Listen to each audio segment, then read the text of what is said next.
Happy Sunday, everyone, and welcome to the Being Human service. So this week, I thought it would be good to talk a little bit about our contributions to the world today.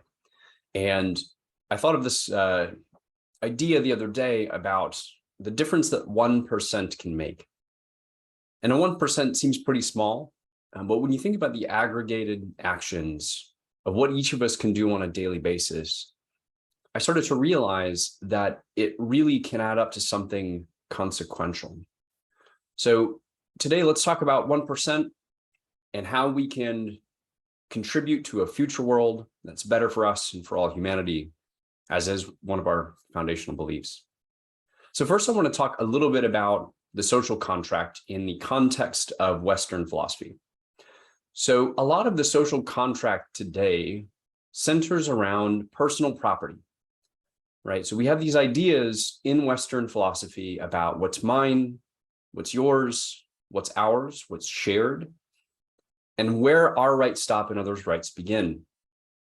Now, one of the really important factors about personal property is that it does help with prosperity, ownership, right? If we feel secure in the sense of the things that we have for ourselves, for our survival, for our family survival, and then our community survival, we're much more likely to be productive, right? It's kind of one of the foundational ideas of the general idea of capitalism, though there are issues with any given philosophy.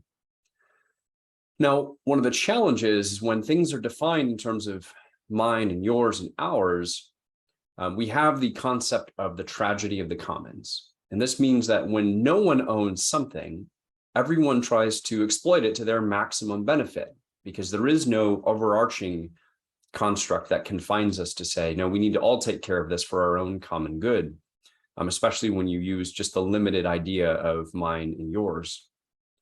And so what's interesting about the tragedy of the commons is there are different ways to consider how to manage that particular problem. So one of the ways is to define it as personal property, right? To subdivide the commons into personal property where people own individual pieces. Of course, that comes with its own challenges of determining how to do something collectively, right? So if we wanted to build roads or railways, how do we negotiate that when everyone has the position that I don't want that in my backyard, so it's called NIMBY, not in my backyard. Another way to look at this is to say it's all of ours collectively.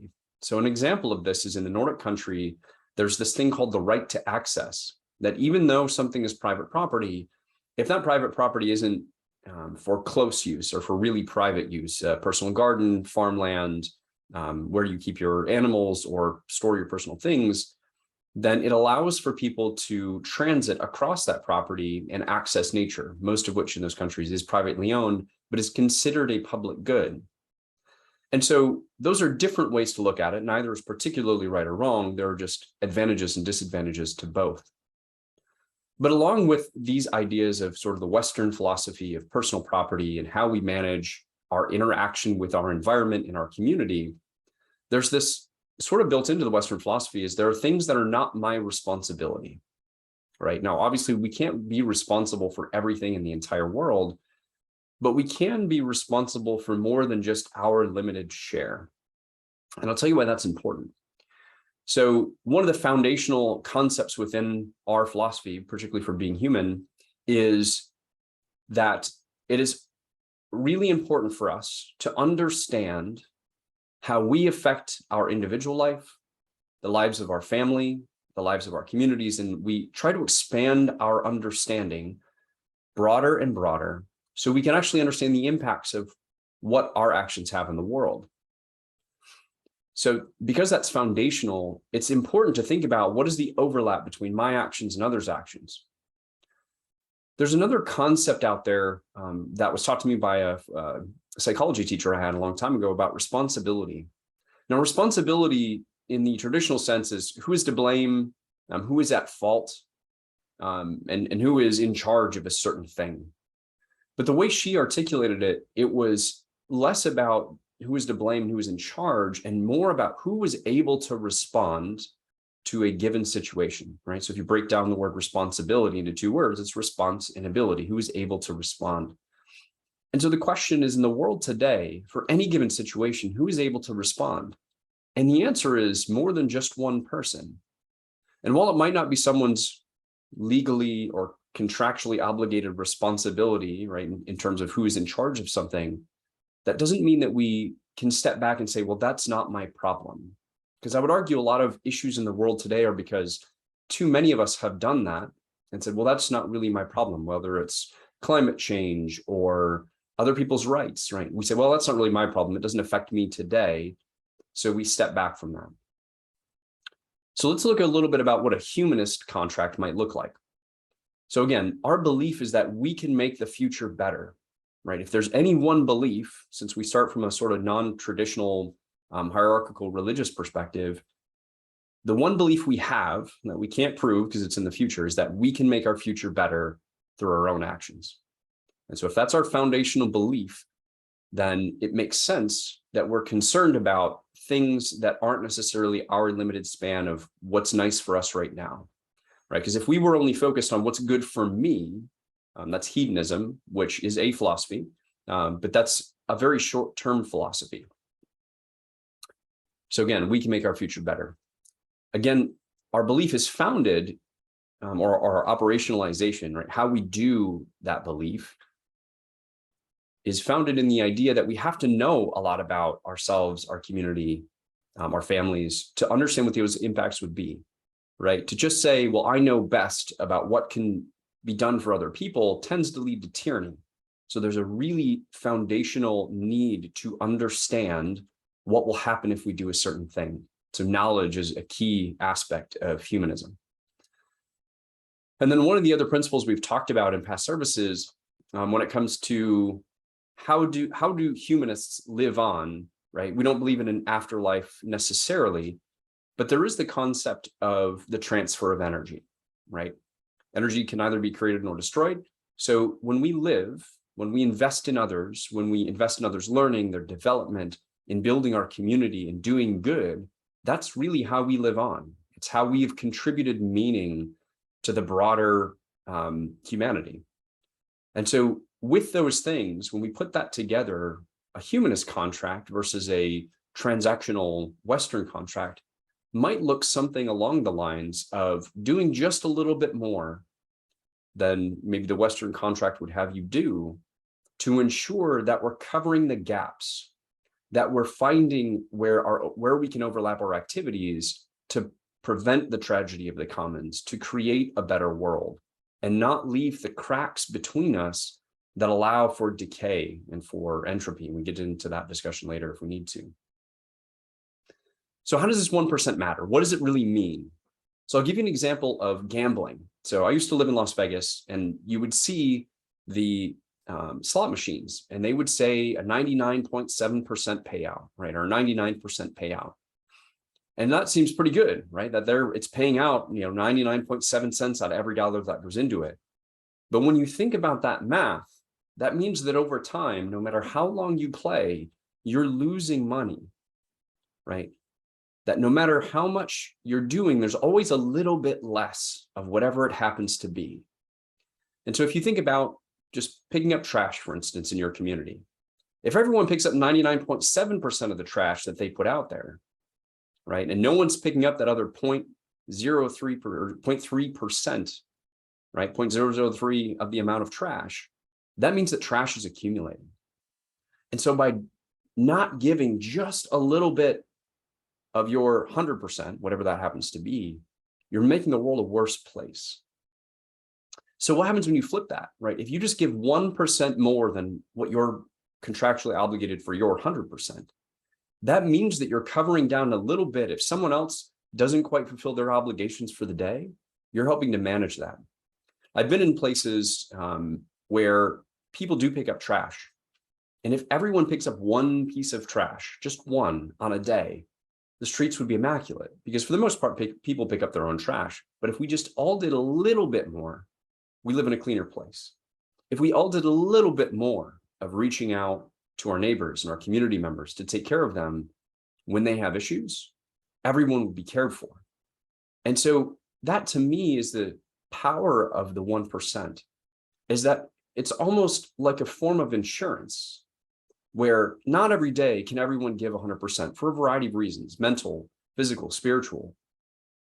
But if someone else is covering for that, if someone else says it's my responsibility because I am able to respond to make the world around me a better place, then I can cover down to make sure that we're all exceeding 100% as a collective human body.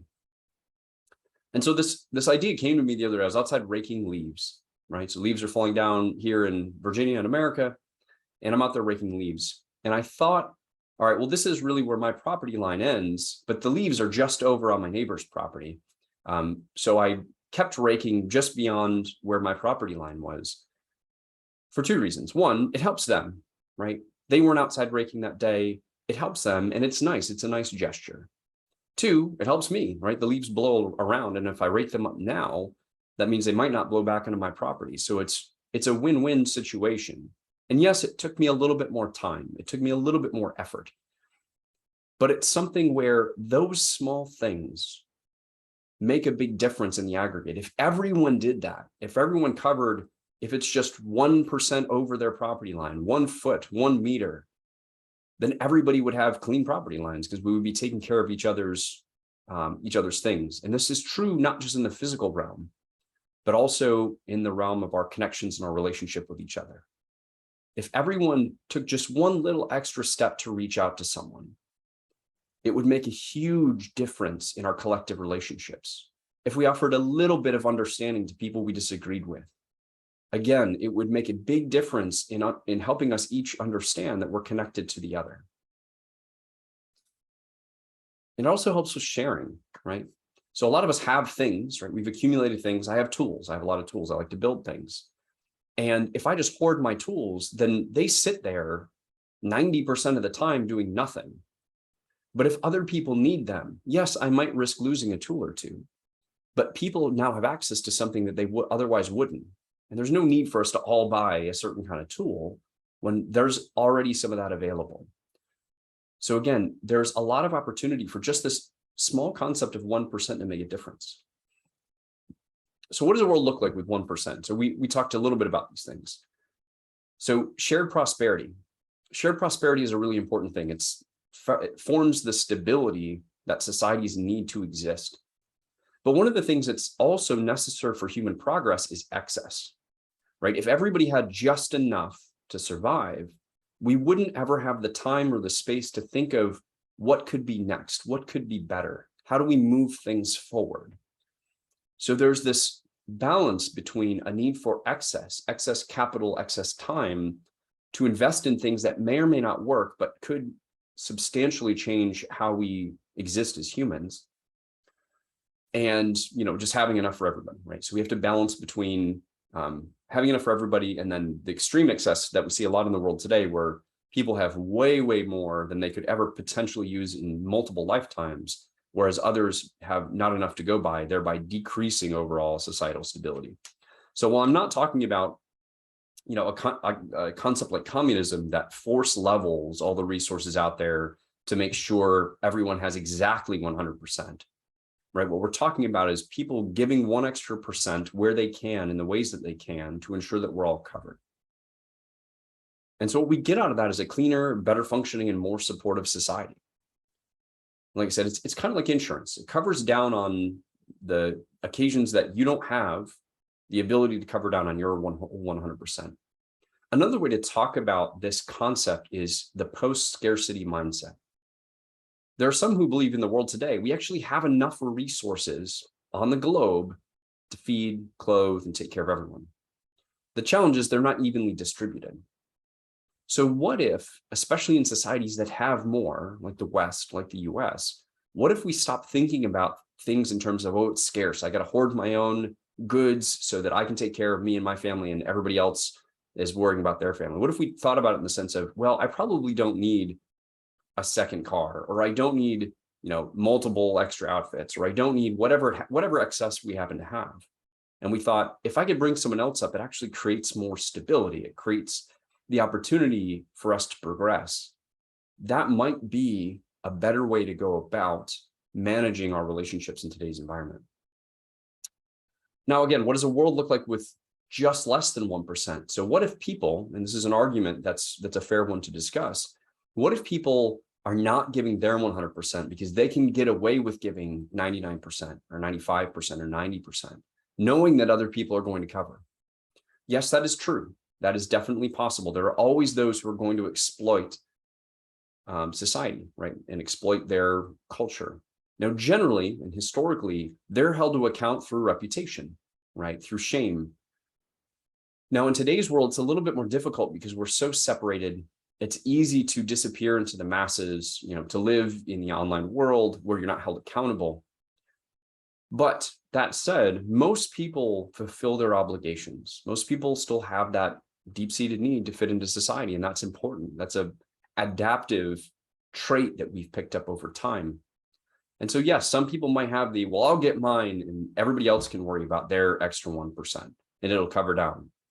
But again, that's a scarcity mindset. And what that leads to is a decay of society, greed, hoarding, and externalizing issues like pollution, right? Companies have taken this approach of, hey, well, that's not my problem. Once it leaves my factory, my business, my whatever, it's not my problem that it's in the environment, right? And because of different sets of laws throughout the world, that's allowed to happen. But this is where I think this conversation of the 1% is important, where we need to adapt it and adopt it as a culture, and especially as a group of humanists, as we're looking to see what does our future world look like and what do we want it to look like. I think this is how we can start holding ourselves and over time others accountable, is to say, hey, are we given 101%? Are we really taking care of the environment just beyond our little footprint? Are we really thinking about the consequences of humanity as a collective? So what is this going to look like in reality? We're still going to need laws. We're still going to need rules, but we're also going to need customs, right? Like I said, we're missing the reputational constraints, right, in the community that can shame people who act not in compliance with what we collectively believe. And so how do we bring people to understand, right, and that's primarily through education, the value that this humanist concept brings to the world? And so we can start setting the example right now. So we are people that gather to have these services and to really think about how is it we can make the world a better place? What does it mean for me as a humanist to act well in the world and act rightly in the world? And we can start creating that expectation for ourselves, for our families, our small communities, and setting this culture for human success. And that's what it's all about. So with that, I thank you very much for coming to the service today. For those of you who have joined us, we're happy to have this conversation afterward.